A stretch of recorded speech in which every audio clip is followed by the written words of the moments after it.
दोस्तों नमस्कार, ये है मार्गदर्शन फॉर सिविल सर्विसेज। मैं अनुराग चौधरी।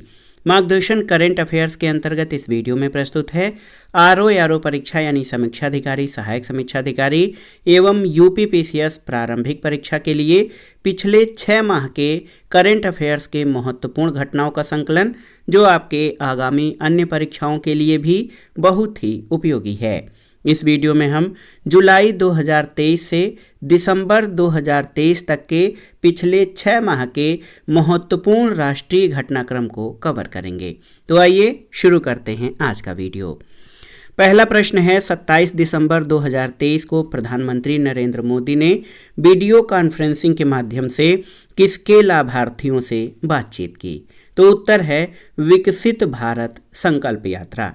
दोस्तों, ये यात्रा पूरे भारत में प्रमुख सरकारी योजनाओं को अंतिम छोर तक पहुंचाने के प्रयासों को सुनिश्चित करने के उद्देश्य से चलाई जा रही है और 27 दिसंबर 2023 को भारत के प्रधानमंत्री नरेंद्र मोदी ने वीडियो कॉन्फ्रेंसिंग के माध्यम से विकसित भारत संकल्प यात्रा के लाभार्थियों से बातचीत की। अगला प्रश्न है, 8 से 15 दिसंबर 2023 के मध्य कहां पर पहले भारतीय कला, वास्तुकला और डिजाइन बिनाले यानी द्विवार्षिक 2023 का आयोजन किया गया? तो उत्तर है दिल्ली के लाल किले में। बहुत ही महत्वपूर्ण प्रश्न है दोस्तों, याद रखिएगा। दिल्ली के लाल किले में 8 से 15 दिसंबर 2023 के बीच पहले भारतीय कला, वास्तुकला और डिजाइन द्विवार्षिक 2023 का आयोजन किया गया था। अगला प्रश्न है, 10 दिसंबर 2023 को किसने दिल्ली में राजघाट के समीप गांधी दर्शन में महात्मा गांधी की 10 फीट ऊंची प्रतिमा का अनावरण किया? तो केंद्रीय रक्षा मंत्री राजनाथ सिंह ने। अगला प्रश्न है, 10 दिसंबर 2023 को केंद्रीय गृह और सहकारिता मंत्री अमित शाह ने कहां पर आयोजित 26वीं पूर्वी क्षेत्रीय परिषद की बैठक की अध्यक्षता की? तो पूर्वी क्षेत्रीय बैठक जो क्रम में 26वीं थी, इसकी अध्यक्षता गृह मंत्री के द्वारा जो है पटना, बिहार में की गई थी। अगला प्रश्न बहुत ही महत्वपूर्ण है, 8 से 9 दिसंबर 2023 के मध्य दिव्यांगता पर 10वां राष्ट्रीय सम्मेलन 2023 कहां आयोजित किया गया? तो ये गुरुग्राम, हरियाणा में। याद रखिएगा, दिव्यांगता पर 10वां राष्ट्रीय सम्मेलन 2023 गुरुग्राम, हरियाणा में आयोजित किया गया था। अगला प्रश्न है, 10 दिसंबर 2023 को वस्त्र मंत्रालय द्वारा कहां पर देश का अब तक का सबसे बड़ा वन भारत साड़ी वाकथान आयोजित किया गया? तो याद रखिएगा, ये मुंबई में आयोजित किया गया है। तो ये भी प्रश्न बहुत ही महत्वपूर्ण है। अगला है कि 10 से 12 दिसंबर 2023 के मध्य पर्यटन मंत्रालय द्वारा कहां पर संगीत समारोह कृष्णावेणी संगीत निर्जनम का आयोजन किया गया? तो ये स्थल है विजयवाड़ा, आंध्र प्रदेश में, कृष्णा नदी के तट पर। एक और महत्वपूर्ण प्रश्न देख लीजिए आप लोग कि दिसंबर 2023 को भारी उद्योग मंत्रालय के अधीन international centre for automotive technology ICAT द्वारा कहां पर ADSO 2023 का आयोजन किया गया? तो ये मानेसर, हरियाणा में। और ICAT की स्थापना 2006 में की गई थी, इसको भी जान लीजिए। और ये ऑटोमोटिव और गैर ऑटोमोटिव विकास के सभी क्षेत्रों में उद्योग को गुणवत्तापूर्ण सेवाएं प्रदान करता है। तो याद रखिएगा, international centre for automotive technology ADSO 2023 Manesar, Haryana में आयोजित किया गया है। अगला प्रश्न है, 7 दिसंबर 2023 को नीति आयोग द्वारा जारी एस्पिरेशनल ब्लॉक्स प्रोग्राम ABP की पहली डेल्टा रैंकिंग में किस राज्य के कुमुराम भीम आसिफाबाद जिले के तिरयानी ब्लॉक को पहला स्थान मिला है? तो याद रखिएगा, ये तेलंगाना का ब्लॉक है, तिरयानी ब्लॉक। और इस रैंकिंग में उत्तर प्रदेश के कौसाम्बी जिले के कौसाम्बी ब्लॉक को दूसरा स्थान प्राप्त हुआ है एस्पिरेशनल ब्लॉक्स प्रोग्राम में। अगला प्रश्न है, 4 दिसंबर 2023 को प्रधानमंत्री नरेंद्र मोदी ने कहां पर शिवाजी महाराज की प्रतिमा का अनावरण किया? तो महाराष्ट्र के सिंधुदुर्ग स्थित राजकोट किले में। अगला प्रश्न है, महत्वपूर्ण है कि 5 दिसंबर 2023 को तीसरा इंडिया इंटरनेट गवर्नेंस फोरम 2023 कहाँ पर आयोजित किया गया? तो ये नई दिल्ली में, और इसका थीम था भारत के डिजिटल एजेंडे को समायोजित करते हुए आगे बढ़ना। तो याद रखिएगा, तीसरा इंडिया इंटरनेट गवर्नेंस फोरम 2023 नई दिल्ली में आयोजित किया गया। अगला प्रश्न है, 4 से 6 दिसंबर 2023 के मध्य तीसरा ग्लोबल बायो इंडिया 2023 सम्मेलन कहाँ आयोजित किया गया? तो ये भारत मंडपम प्रगति मैदान नई दिल्ली में, और इसका थीम था bio innovation and bio manufacturing, और इसका उद्घाटन यानी तीसरे ग्लोबल बायो इंडिया 2023 का आयोजन केंद्रीय विज्ञान और प्रौद्योगिकी मंत्री डॉक्टर जितेंद्र सिंह के द्वारा उद्घाटन किया गया था। अगला प्रश्न है, 1 से 5 दिसंबर 2023 के मध्य 5वां वैश्विक आयुर्वेद महोत्सव कहाँ आयोजित किया गया? तो ये याद रखिएगा, तिरुवनंतपुरम केरल में आयोजित किया गया था। एक और महत्वपूर्ण प्रश्न आप देख सकते हैं कि 4 दिसंबर 2023 को पंजाब के राज्यपाल बनवारी लाल पुरोहित ने कृषि और जल प्रौद्योगिकी में नवाचार को बढ़ावा देने के लिए कहाँ पर समृद्धि कॉन्क्लेव नामक डीप टेक स्टार्टअप प्रोत्साहन अभियान का शुभारंभ किया? तो ये IIT रोपड़ में। अगला प्रश्न है, 28 से 30 नवंबर 2023 के मध्य ASEAN India grass root innovation forum AIGIF 2023 का चौथा संस्करण कहाँ आयोजित किया गया? तो ये लैंगकावी मलेशिया में, याद रखिएगा। अगला प्रश्न है दोस्तों कि 30 नवंबर 2023 को प्रधानमंत्री नरेंद्र मोदी ने वर्चुअली कहां पर 10,000वें जन औषधि केंद्र का उद्घाटन किया है? तो ये एम्स देवघर झारखंड में प्रधानमंत्री द्वारा 10,000वें जन औषधि केंद्र का उद्घाटन किया गया है, और इस अवसर पर प्रधानमंत्री ने एक कार्यक्रम ड्रोन दीदी कार्यक्रम भी लॉन्च किया है, और इस कार्यक्रम के तहत अगले 3 वर्षों में महिला स्वयं सहायता समूहों को 15,000 ड्रोन उपलब्ध कराए जाएंगे। अगला प्रश्न है कि 1 दिसंबर 2023 को जल शक्ति मंत्रालय ने कहां पर जल इतिहास उत्सव का आयोजन किया? तो नई दिल्ली के मेहरौली स्थित शमसी तालाब जहाज महल में जल इतिहास उत्सव महोत्सव का आयोजन जल शक्ति मंत्रालय द्वारा किया गया था।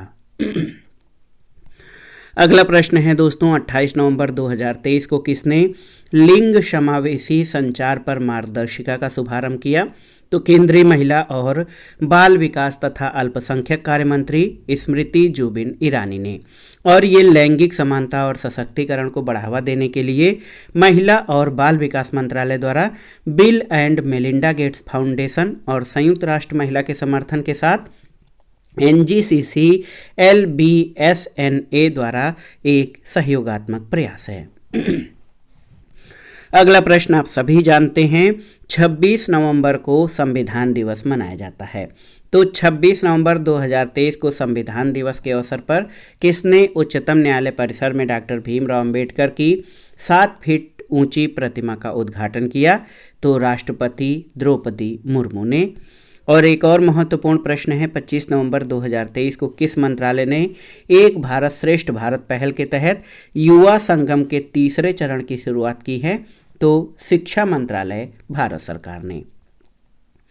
अगले प्रश्न पर आते हैं, महत्वपूर्ण है ये कि 22 नवंबर 2023 को राष्ट्रपति द्रौपदी मुर्मू ने कहां पर ब्रह्म कुमारियों के एक शिक्षा अभियान नए भारत के लिए नई शिक्षा का शुभारंभ किया? तो ये संबलपुर, ओडिशा में। अगला प्रश्न है, 23 नवंबर 2023 को प्रधानमंत्री नरेंद्र मोदी ने मथुरा में आयोजित संत मीराबाई जन्मोत्सव में कितने रुपए का सिक्का और एक स्मारक टिकट जारी किया है? तो ये 525 रुपए का सिक्का संत मीराबाई जन्मोत्सव के अवसर पर जारी किया गया है, और इस अवसर पर संत मीराबाई की 525वीं जयंती मनाई गई है। अगला प्रश्न है दोस्तों, 20 नवंबर 2023 को विधि और न्याय मंत्रालय भारत सरकार ने कुशल न्याय प्रबंधन और न्यायिक अधिकारियों को इलेक्ट्रॉनिक केस प्रबंधन में सहायता प्रदान करने के लिए कौन सा ऐप लॉन्च किया है? तो ये है जस्टिस ऐप। जस्टिस ऐप न्याय मंत्रालय भारत सरकार द्वारा कुशल न्याय प्रबंधन और न्यायिक अधिकारियों को इलेक्ट्रॉनिक केस प्रबंधन में सहायता प्रदान करने के लिए जारी किया गया है।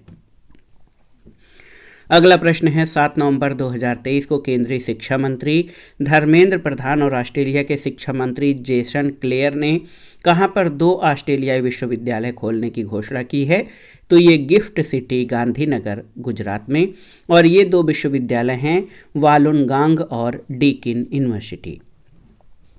अगला प्रश्न है, 6 नवंबर 2023 को किस मंत्रालय ने स्वचालित कृषि सूचना निगरानी और विश्लेषण के लिए पहला कृत्रिम बुद्धिमत्ता यानी AI संचालित समाधान कृषि 24/7 लॉन्च किया? तो कृषि और किसान कल्याण मंत्रालय भारत सरकार द्वारा।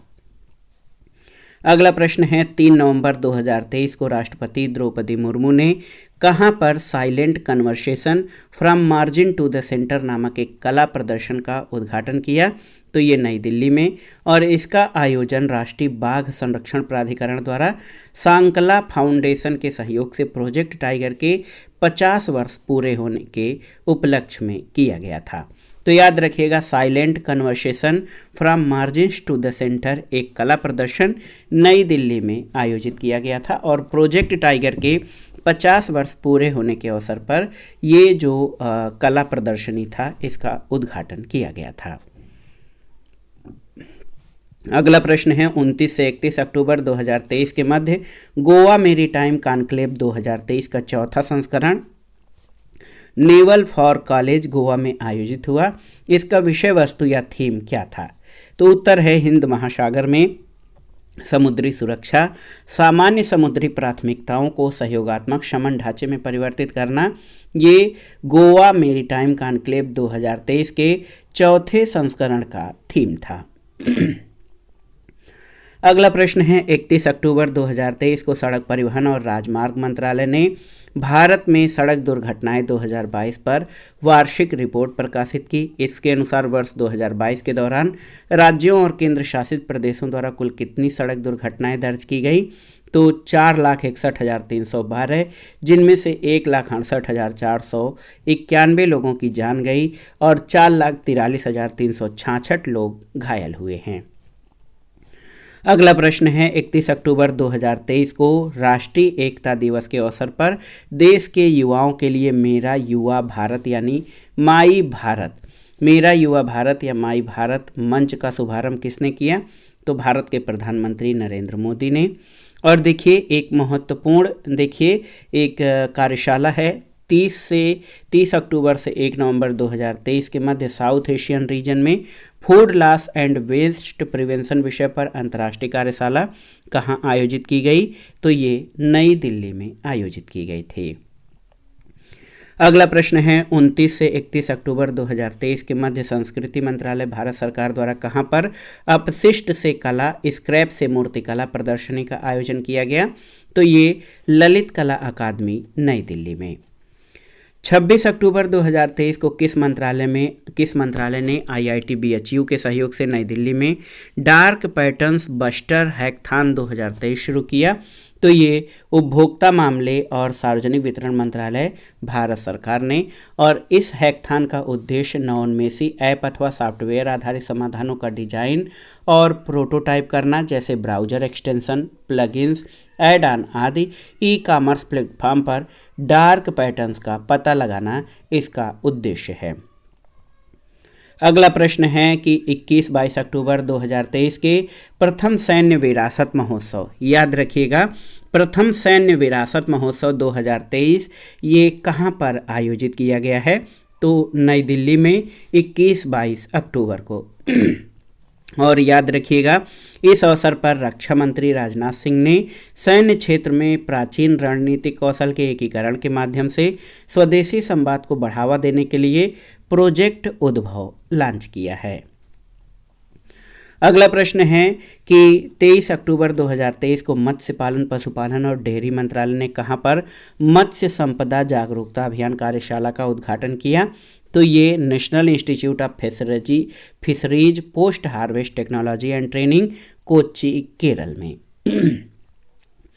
21 अक्टूबर 2023 को किसने कस्तूरी कॉटन भारत की वेबसाइट लॉन्च की? तो केंद्रीय मंत्री पीयूष गोयल ने। और कस्तूरी कॉटन भारत क्या है? तो ये वस्त्र मंत्रालय द्वारा घोषित कपास का एक ब्रांड है। अगला प्रश्न है 20 अक्टूबर 2023 को वित्त मंत्रालय भारत सरकार के सहयोग से आर्थिक विकास संस्थान द्वारा कौटिल्य आर्थिक कॉन्क्लेव 2023 कहाँ आयोजित किया गया? तो नई दिल्ली में। और 18 अक्टूबर 2023 को किसने पटना में बिहार के चौथे कृषि रोड मैप 2023 से 2028 का शुभारंभ किया? तो राष्ट्रपति द्रौपदी मुर्मू ने। अगला है 13-14 अक्टूबर 2023 के मध्य 9वां G20 संसदीय अध्यक्षों का शिखर सम्मेलन यानी P20 समिट 2023 कहाँ आयोजित हुआ? तो भारत की G20 अध्यक्षता के तहत नई दिल्ली में G20 संसदीय अध्यक्षों का शिखर सम्मेलन आयोजित किया गया। अगले प्रश्न पर आते हैं। ये प्रश्न भी बहुत ही महत्वपूर्ण है, याद रखिएगा। अक्टूबर 2023 में किस संगठन ने भारतीय पोल्ट्री क्षेत्र में एवियन इन्फ्लुएंजा से मुक्ति की स्व घोषणा को मंजूरी दी? तो विश्व पशु स्वास्थ्य संगठन ने। और अत्यधिक रोग कारक एवियन इन्फ्लुएंजा को आमतौर पर बर्ड फ्लू के नाम से जाना जाता है। ये भारत में पहली बार फरवरी 2006 में महाराष्ट्र में पाया गया था। अगला प्रश्न है अक्टूबर 2023 में भारत को लगातार किस कार्यकाल के लिए Asia Pacific institute for broadcasting development यानी AIBD के अध्यक्ष के रूप में पुनः चुना गया है? तो ये तीसरे कार्यकाल के लिए। और AIBD क्या है? तो ये यूनेस्को के तत्वाधान में वर्ष 1977 में स्थापित एक विशिष्ट क्षेत्रीय अंतर सरकारी संगठन है। अगला प्रश्न है 6 अक्टूबर 2023 को किस कंपनी ने 54 EC ब्रांड के निवेशकों के लिए मोबाइल ऐप सुगम REC लॉन्च किया है? तो ये सार्वजनिक क्षेत्र की महारत्न कंपनी REC लिमिटेड ने। अगला प्रश्न है कि 3 से 6 अक्टूबर 2023 के मध्य चौथा EMRS राष्ट्रीय सांस्कृतिक और साहित्यिक उत्सव और कला उत्सव कहाँ आयोजित किया गया? तो याद रखिएगा देहरादून, उत्तराखंड में। याद रखिएगा चौथा EMRS राष्ट्रीय सांस्कृतिक और साहित्यिक उत्सव देहरादून में 3 से 6 अक्टूबर के दौरान जो है ये आयोजित किया गया। अगले प्रश्न पर आते हैं। 2 अक्टूबर 2023 को प्रधानमंत्री नरेंद्र मोदी ने कहां पर दिव्यांगजनों के लिए देश के पहले हाईटेक खेल प्रशिक्षण केंद्र का उद्घाटन किया? तो ये प्रश्न बहुत ही महत्वपूर्ण है। दिव्यांगजनों के लिए देश के पहले हाईटेक खेल प्रशिक्षण केंद्र का उद्घाटन ग्वालियर, मध्य प्रदेश में किया गया है। 29 सितंबर 2023 को किसने सभी 8 उत्तर पूर्वी राज्यों में भारत की पहली 5G प्रशिक्षण प्रयोगशाला और 5G स्वास्थ्य एप्लीकेशन का शुभारंभ किया? तो केंद्रीय उत्तर पूर्वी विकास, पर्यटन और संस्कृति मंत्री जी किशन रेड्डी ने। अगला प्रश्न देखिए 27 सितंबर 2023 को विश्व बौद्धिक संपदा संगठन यानी वर्ल्ड इंटेलेक्चुअल प्रॉपर्टी ऑर्गेनाइजेशन द्वारा जारी वैश्विक नवाचार सूचकांक 2023 में भारत को कौन सा स्थान मिला है? तो वैश्विक नवाचार सूचकांक में भारत 132 देशों की सूची में 40वें स्थान पे है। और शीर्ष के देश हैं, पहले स्थान पर स्विट्जरलैंड, दूसरे पर स्वीडन और तीसरे पर संयुक्त राज्य अमेरिका। अगला प्रश्न है 26-27 सितंबर 2023 के मध्य इंडिया स्मार्ट सिटीज कॉन्क्लेव 2023 कहाँ आयोजित हुआ? तो ये इंदौर, मध्य प्रदेश में। 27 सितंबर 2023 को उपराष्ट्रपति जगदीप धनखड़ ने कहाँ पर ICAR के क्षेत्रीय बाजरा अनुसंधान केंद्र का शिलान्यास किया? तो ये जान लीजिए बाड़मेर, राजस्थान के गुड़ामालानी में क्षेत्रीय बाजरा अनुसंधान केंद्र का शिलान्यास उपराष्ट्रपति जगदीप धनखड़ के द्वारा किया गया है। 27 सितंबर 2023 को केंद्रीय पर्यटन मंत्रालय ने कहां पर ट्रैवल फॉर लाइफ के वैश्विक शुभारंभ का आयोजन किया? तो ये भारत मंडपम प्रगति मैदान, नई दिल्ली में ट्रैवल फॉर लाइफ का शुभारंभ किया गया है। एक और प्रश्न है कि 25 से 26 सितंबर 2023 के मध्य आयुष्मान भारत PMJAY के 5 वर्ष पूरे होने और आयुष्मान भारत डिजिटल स्वास्थ्य मिशन के 2 वर्ष पूरे होने के अवसर पर आरोग्य मंथन 2023 कहाँ आयोजित हुआ? तो ये नई दिल्ली में आयोजित किया गया था। अगला प्रश्न है दोस्तों, 25-26 सितंबर 2023 के मध्य पहली ड्रोन प्रदर्शनी सह प्रदर्शनी भारत ड्रोन शक्ति 2023 कहाँ आयोजित किया गया? तो ये हिंडन वायु स्टेशन जो कि गाजियाबाद उत्तर प्रदेश में है, यहाँ पर भारत ड्रोन शक्ति 2023 जो कि पहली ड्रोन प्रदर्शनी थी आयोजित किया गया था। 25-26 सितंबर 2023 को सार्वजनिक उद्यम विभाग ने CPSE गोलमेज सम्मेलन और प्रदर्शनी 2023 का आयोजन कहाँ किया गया? तो ये नई दिल्ली में। और एक और महत्वपूर्ण प्रश्न है दोस्तों, 25 सितंबर 2023 को किसने नई दिल्ली में कर्तव्य पथ पर से प्रथम हरित हाइड्रोजन फ्यूल सेल बस को हरी झंडी दिखाई? तो केंद्रीय पेट्रोलियम और प्राकृतिक गैस मंत्री हरदीप सिंह पुरी ने प्रथम हरित हाइड्रोजन फ्यूल सेल बस को हरी झंडी दिखाकर रवाना किया था।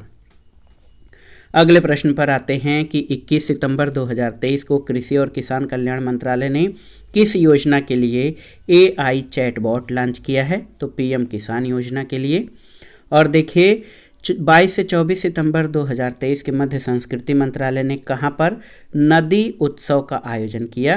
तो नदी उत्सव याद रखिएगा इंदिरा गांधी राष्ट्रीय कला केंद्र नई दिल्ली में आयोजित किया गया था। अगला प्रश्न है 14 से 27 नवंबर 2023 के मध्य भारतीय अंतर्राष्ट्रीय व्यापार मेला इसका 42वां संस्करण प्रगति मैदान नई दिल्ली में आयोजित किया गया और इसका मुख्य विषय क्या था? तो उत्तर है वसुधैव कुटुंबकम यूनाइटेड बाय ट्रेड। ये 42वें भारतीय अंतर्राष्ट्रीय व्यापार मेला का थीम था। अगला प्रश्न है 25-26 सितंबर 2023 के मध्य भारत ड्रोन शक्ति 2023 कहाँ आयोजित किया गया? तो ये हिंडन एयरफोर्स स्टेशन जो कि गाजियाबाद में है, यहाँ पर भारत ड्रोन शक्ति 2023 का आयोजन किया गया। अगला प्रश्न है सितंबर 2023 में केंद्र सरकार ने वन और पर्यावरण संबंधी मुद्दों पर किसको सहयोग देने के लिए एक केंद्रीय अधिकार प्राप्त समिति गठित की है? तो सर्वोच्च न्यायालय ने। और सर्वोच्च न्यायालय ने पर्यावरण संरक्षण और संबंधित कानूनों के पालन पर निगरानी रखने के लिए वर्ष 2002 में इस समिति का गठन किया था और इस नवगठित समिति में एक अध्यक्ष, एक सदस्य, सचिव और कितने विशेषज्ञ होंगे? तो सही उत्तर है 3। अगला प्रश्न है 6 सितंबर 2023 को कहां पर देश की पहली सोलर सिटी का शुभारंभ किया गया है? तो याद रखिएगा सांची मध्य प्रदेश में देश की पहली सोलर सिटी का शुभारंभ किया गया है। अगला है सितंबर 2023 में किसे डीम्ड यूनिवर्सिटी का दर्जा दिया गया? तो NCERT को, यानी राष्ट्रीय शैक्षणिक अनुसंधान परिषद जो NCERT है इसको डीम्ड यूनिवर्सिटी का दर्जा दिया गया है। अगला प्रश्न है 16 अगस्त से 2 सितंबर 2023 के मध्य G20 फिल्म महोत्सव 2023 कहां आयोजित की गई? तो नई दिल्ली में। और प्रसिद्ध फिल्म निर्देशक सत्यजीत रे की कौन सी कालजयी फिल्म इस महोत्सव की उद्घाटन फिल्म थी? तो ये थी पाथेर पंचाली। अगला प्रश्न है अगस्त 2023 में किस राज्य सरकार द्वारा देश का पहला कृषि डेटा एक्सचेंज यानी ADEX और कृषि डेटा प्रबंधन फ्रेमवर्क लॉन्च किया गया? तो तेलंगाना के द्वारा। अगला प्रश्न है अगस्त 2023 में किसने केरल के पहले AI स्कूल का उद्घाटन किया? तो पूर्व राष्ट्रपति श्री रामनाथ कोविंद ने दोस्तों केरल के पहले आर्टिफिशियल इंटेलिजेंस स्कूल का उद्घाटन किया है। अगला है अगस्त 2023 में भारत की पहली हाइड्रोजन ईंधन सेल बस सेवा कहाँ शुरू की गई? तो लेह में। और अगस्त 2023 में दक्षिण पूर्व एशिया के सबसे बड़े अलवणीकरण संयंत्र की आधारशिला कहाँ रखी गई है? तो ये तमिलनाडु में। अगले प्रश्न पर आते हैं 18 से 20 अगस्त 2023 के मध्य आज़ादी का अमृत महोत्सव और एक भारत श्रेष्ठ भारत फूड फेस्टिवल 2023 कहाँ आयोजित किया गया? तो ये नई दिल्ली में। और अगला प्रश्न है अगस्त 2023 में संविधान को पढ़ो और जियो नामक अभियान किस राज्य में शुरू किया गया? तो याद रखिए राजस्थान में संविधान को पढ़ो और जियो नामक अभियान शुरू किया गया था। अगला प्रश्न है 5 अगस्त 2023 को ग्रीन हाइड्रोजन कन्वेंशन 2023 कहाँ आयोजित किया गया? तो ये भुवनेश्वर, ओडिशा में। याद रखिएगा 5 अगस्त 2023 को ग्रीन हाइड्रोजन कन्वेंशन 2023 का आयोजन भुवनेश्वर में किया गया था। अगला प्रश्न है अगस्त 2023 में आदु पेरुक्कू उत्सव 2023 किस राज्य में आयोजित किया गया था? तो ये तमिलनाडु में। और देखिए 3 से 6 अगस्त 2023 के मध्य उन्मेषः अंतर्राष्ट्रीय साहित्य महोत्सव 2023 का आयोजन कहाँ किया गया? तो ये भोपाल में किया गया था। अगला है 3 अगस्त 2023 को किसने स्टडी इन इंडिया पोर्टल का शुभारंभ किया? तो याद रखिएगा केंद्रीय शिक्षा मंत्री धर्मेंद्र प्रधान और विदेश मंत्री डॉक्टर एस जयशंकर ने SII यानी स्टडी इन इंडिया पोर्टल का शुभारंभ किया है। और ये पोर्टल एक समर्पित वेबसाइट है जो भारतीय उच्च शिक्षण संस्थानों के बारे में जानकारी प्रदान करेगा। अगला प्रश्न है अगस्त 2023 में केंद्र सरकार द्वारा लॉन्च की गई ई-केयर पोर्टल किससे संबंधित है? तो विदेश से भारतीयों के पार्थिव शरीर को स्वदेश लाने की प्रक्रिया को सरल करने के लिए केंद्र सरकार द्वारा ई-केयर पोर्टल लॉन्च किया गया है। अगला प्रश्न है 3 अगस्त 2023 को किसने राष्ट्रीय राजमार्ग उपयोगकर्ताओं को एक स्थान पर आवश्यक जानकारी उपलब्ध कराने के लिए राजमार्ग यात्रा एप्लीकेशन की शुरुआत की है? तो NHAI यानी भारतीय राष्ट्रीय राजमार्ग प्राधिकरण द्वारा राजमार्ग यात्रा एप्लीकेशन शुरू की गई है। अगला प्रश्न है 2 अगस्त 2023 को केंद्रीय महिला और बाल विकास मंत्री स्मृति ईरानी द्वारा लोकसभा में दिए गए एक जवाब के अनुसार किसने बाल देखभाल गृहों की निगरानी के लिए मासी पोर्टल का शुभारंभ किया है? तो राष्ट्रीय बाल अधिकार संरक्षण आयोग द्वारा मासी पोर्टल का शुभारंभ किया गया है बाल देखभाल गृहों की निगरानी के लिए। अगला प्रश्न है 31 जुलाई 2023 को किसकी अध्यक्षता में गठित आयोग ने OBC उपवर्गीकरण से संबंधित रिपोर्ट राष्ट्रपति द्रौपदी मुर्मू को सौंपी? तो दिल्ली उच्च न्यायालय की पूर्व मुख्य न्यायाधीश G रोहिणी ने।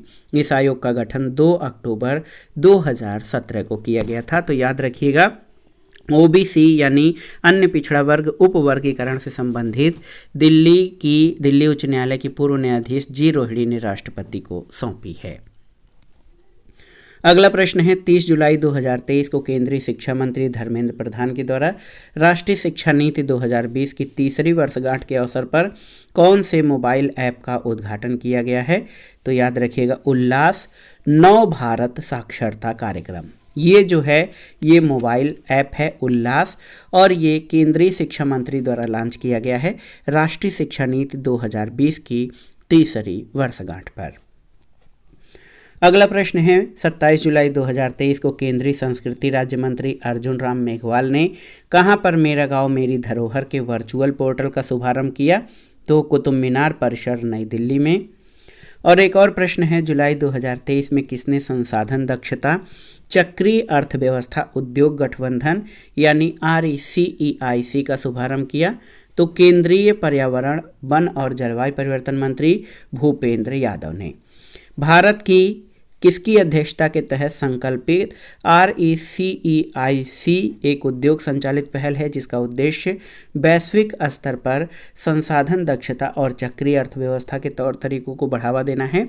तो ये भारत की G20 के तहत G20 की अध्यक्षता के तहत ये एक जो है उद्योग संचालित पहल है यानी संसाधन दक्षता चक्रीय अर्थव्यवस्था उद्योग गठबंधन ये केंद्रीय पर्यावरण वन और जलवायु परिवर्तन मंत्री भूपेंद्र यादव द्वारा इसका शुभारंभ किया गया है और ये G20 की अध्यक्षता के तहत महत्वपूर्ण पहल है। अगला प्रश्न है 26 जुलाई 2023 को प्रधानमंत्री नरेंद्र मोदी ने कहां पर अंतर्राष्ट्रीय प्रदर्शनी सह सम्मेलन IECC परिसर भारत मंडपम का उद्घाटन किया? तो भारत मंडपम का उद्घाटन प्रगति मैदान नई दिल्ली में किया गया है।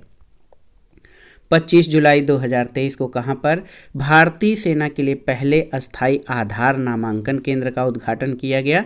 तो one central base post office नई दिल्ली में। याद रखिएगा भारतीय सेना के लिए पहले अस्थायी आधार नामांकन केंद्र का उद्घाटन one central base post office नई दिल्ली में किया गया है। अगला प्रश्न है 24 से 28 जुलाई 2023 के मध्य राष्ट्रीय ई गवर्नेंस डिवीजन ने इलेक्ट्रॉनिक और सूचना प्रौद्योगिकी मंत्रालय की पहल साइबर सुरक्षित भारत के तहत 38वां CISO डीप डाइव प्रशिक्षण कार्यक्रम कहाँ आयोजित किया? तो ये Central Academy for Police Training Bhopal Madhya Pradesh में। अगला प्रश्न है 22 जुलाई 2023 को भारतीय नौसेना के युद्धपोत INS कृपाण को उपहार स्वरूप किस देश को सौंपा गया है? तो ये वियतनाम को। तो याद रखिएगा INS कृपाण जो भारतीय नौसेना का युद्धपोत है इसको वियतनाम को उपहार स्वरूप सौंपा गया है। अगला प्रश्न है 22 जुलाई 2023 को केंद्रीय गृह मंत्री अमित शाह ने कहां पर विमानन सुरक्षा नियंत्रण केंद्र यानी ASCC का उद्घाटन किया? तो नई दिल्ली में महिपालपुर स्थित केंद्रीय औद्योगिक सुरक्षा बल परिसर में। अगला प्रश्न है जुलाई 2023 में किस मंत्रालय ने GEM पोर्टल के माध्यम से खरीद के लिए बेस्ट एंगेजमेंट पुरस्कार जीता है? तो जेम पोर्टल के खरीद के माध्यम से बेस्ट एंगेजमेंट पुरस्कार कोयला मंत्रालय ने जीता है। अगला प्रश्न है 19 जुलाई 2023 को भारत में यूनिवर्सल पोस्टल यूनियन यानी UPU के क्षेत्रीय कार्यालय का उद्घाटन कहाँ किया गया? तो नई दिल्ली में। और 18 जुलाई 2023 को प्रधानमंत्री नरेंद्र मोदी ने वीडियो कॉन्फ्रेंसिंग के माध्यम से कहां पर वीर सावरकर अंतर्राष्ट्रीय हवाई अड्डे के नए एकीकृत टर्मिनल भवन का उद्घाटन किया है? तो याद रखिएगा पोर्ट ब्लेयर में। अगला है जुलाई 2023 में किसने केंद्रीय पंजीयक सहारा रिफंड पोर्टल का शुभारंभ किया? तो देखिए केंद्रीय गृह मंत्रालय गृह और सहकारिता मंत्री अमित शाह द्वारा केंद्रीय पंजीयक सहारा रिफंड पोर्टल का शुभारंभ किया गया है। 17 जुलाई 2023 को नीति आयोग द्वारा जारी तीसरे निर्यात तैयारी इंडेक्स यानी एक्सपोर्ट प्रिपेयरनेस इंडेक्स 2022 में समग्र सूची में 3 राज्य कौन से हैं? तो निर्यात तैयारी इंडेक्स में तमिलनाडु पहले, महाराष्ट्र दूसरे और कर्नाटक तीसरे स्थान पर है। और इसके समग्र रैंकिंग में याद रखिएगा उत्तर प्रदेश को 7वां स्थान प्राप्त हुआ है। अगला प्रश्न है 17 जुलाई 2023 को नीति आयोग द्वारा जारी राष्ट्रीय बहुआयामी गरीबी सूचकांक एक प्रगति संबंधी समीक्षा 2023 के अनुसार 2015-16 से 2019-21 की अवधि के दौरान रिकॉर्ड कितने करोड़ लोग बहुआयामी गरीबी से मुक्त हुए हैं? तो 13.5 करोड़ लोग। और इस रिपोर्ट के अनुसार भारत में बहुआयामी गरीबों की संख्या जो वर्ष 2015-16 में 24.85% थी, ये 2019-21 में 14.96% हो गई। और उत्तर प्रदेश के आंकड़ों के अनुसार बहुआयामी गरीबी से मुक्त हुए गरीबों की संख्या में जो है उत्तर प्रदेश में 3.43 करोड़ लोग बहुआयामी गरीबी से मुक्त हुए हैं। और रिपोर्ट के अनुसार बहुआयामी गरीबों के अनुपात में सबसे तीव्र कमी उत्तर प्रदेश, बिहार, मध्य प्रदेश, ओडिशा और राजस्थान में आया है। अगले प्रश्न पर आते हैं। 16 जुलाई 2023 को केंद्रीय शिक्षा मंत्री धर्मेंद्र प्रधान और सिंगापुर के उप प्रधानमंत्री लॉरेंस बोंग ने कहां पर तीसरे सिंगापुर भारत हैकाथॉन के विजेताओं को सम्मानित किया? तो गांधीनगर, गुजरात में। 15 जुलाई 2023 को विश्व युवा कौशल दिवस के अवसर पर किसने भारतीय भाषाओं में एक निःशुल्क आर्टिफिशियल इंटेलिजेंस कौशल प्रशिक्षण पाठ्यक्रम AI फॉर इंडिया 2.0 का शुभारंभ किया है? तो ये केंद्रीय शिक्षा और कौशल विकास और उद्यमिता मंत्री धर्मेंद्र प्रधान ने। अगला प्रश्न है 13-14 जुलाई 2023 के मध्य प्रधानमंत्री किस देश की राजकीय यात्रा पर रहे?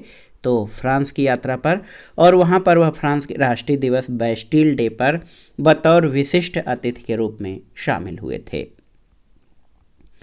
अगला प्रश्न है 15 जुलाई 2023 को प्रधानमंत्री नरेंद्र मोदी किस देश की जो है राजकीय यात्रा पर रहे? तो संयुक्त अरब अमीरात यानी UAE की।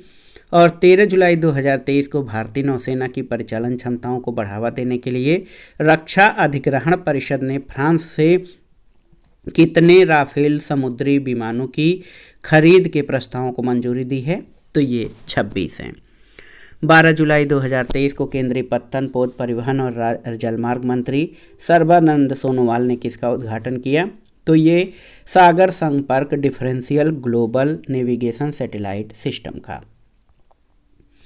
अगला प्रश्न है 10 जुलाई 2023 को किस मंत्रालय द्वारा समर्थित और विकसित परियोजनाओं के अंतर्गत उत्पाद डिजाइन केंद्र का उद्घाटन और उपस्थिति आधारित ई गुणवत्ता पहचान प्रणाली के लिए ग्रेन एक्स प्रणाली को शुभारंभ किया? तो ये जो है इलेक्ट्रॉनिक्स और सूचना प्रौद्योगिकी मंत्रालय द्वारा।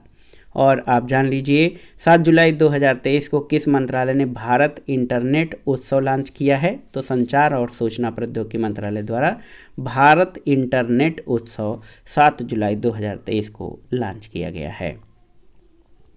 इस तरह देखिए 7 जुलाई 2023 को शिक्षा मंत्रालय ने किस वर्ष के लिए राज्यों केंद्र शासित प्रदेशों के लिए प्रदर्शन ग्रेडिंग इंडेक्स 2.0 रिपोर्ट जारी की? तो 2021-22 के लिए इसमें सबसे उच्च श्रेणी क्या है? तो दक्ष शीर्ष 5 श्रेणियों में किसी भी राज्य को शामिल नहीं किया गया है। इसके बाद छठी श्रेणी प्रचेष्टा 2 में चंडीगढ़ और पंजाब राज्य शामिल हैं। उत्तर प्रदेश की श्रेणी आकांक्षी 2 की श्रेणी निर्धारित की गई है।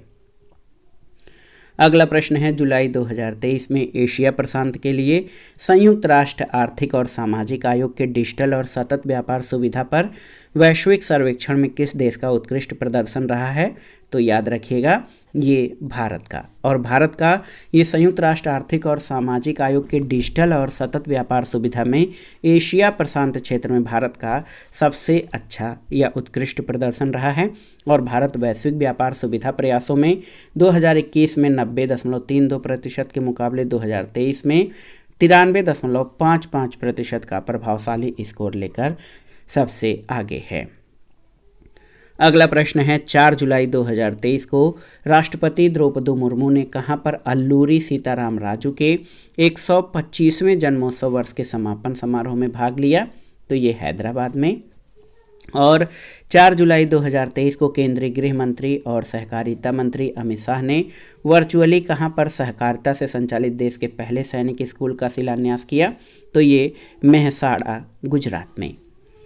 अगला प्रश्न है आप देखिए 3 जुलाई 2023 को किस मंत्रालय ने अगली पीढ़ी की वायरलेस तकनीकी में नवाचार और सहयोग को बढ़ावा देने के लिए भारत 6G अलायंस का शुभारंभ किया है? तो संचार और सूचना प्रौद्योगिकी मंत्रालय भारत सरकार ने भारत 6G अलायंस का शुभारंभ किया है। अगला प्रश्न और करंट अफेयर्स जो कि 6 माह का करंट अफेयर्स है जुलाई से दिसंबर 2023, उसका आज का आखिरी प्रश्न है दोस्तों कि 3 जुलाई 2023 को किस मंत्रालय ने नहीं, ये देखिए 1 जुलाई 2023 को प्रधानमंत्री नरेंद्र मोदी ने कहां पर राष्ट्रीय सिकल सेल एनीमिया उन्मूलन मिशन का शुभारंभ किया? तो याद रखिएगा शहडोल मध्य प्रदेश में। और शहडोल है या मध्य प्रदेश जो हमारा राज्य है, यहाँ पर रक्ताल्पता या एनीमिया संबंधी समस्याएं महिलाओं में बहुत ज़्यादा हैं और इसी कारण इस स्थान का चयन किया गया है। तो याद रखिएगा 1 जुलाई 2023 को प्रधानमंत्री नरेंद्र मोदी ने राष्ट्रीय सिकल सेल एनीमिया उन्मूलन मिशन का शुभारंभ शहडोल मध्य प्रदेश में किया है। तो दोस्तों ये था आज का वीडियो। UPPSC यानी उत्तर प्रदेश लोक सेवा आयोग, अधीनस्थ सेवा चयन आयोग, अन्य राज्य लोक सेवा आयोग जैसे उत्तराखंड, बिहार, राजस्थान और मध्य प्रदेश तथा बैंक, SSC और रेलवे द्वारा आयोजित विभिन्न परीक्षाओं के लिए करेंट अफेयर्स के अर्धवार्षिक संकलन में जुलाई 2023 से दिसंबर 2023 तक के महत्वपूर्ण राष्ट्रीय घटनाओं का करंट अफेयर्स जो आपके आगामी विभिन्न परीक्षाओं के लिए बहुत ही उपयोगी है। आप इन प्रश्नों को तैयार कर लीजिएगा। दोस्तों वीडियो आपको कैसा लगा हमें कमेंट बॉक्स में ज़रूर बताइएगा। वीडियो को लाइक करें, शेयर करें और इस चैनल मार्गदर्शन फॉर सिविल सर्विसेज को सब्सक्राइब करें। वीडियो देखने के लिए धन्यवाद दोस्तों, नमस्कार।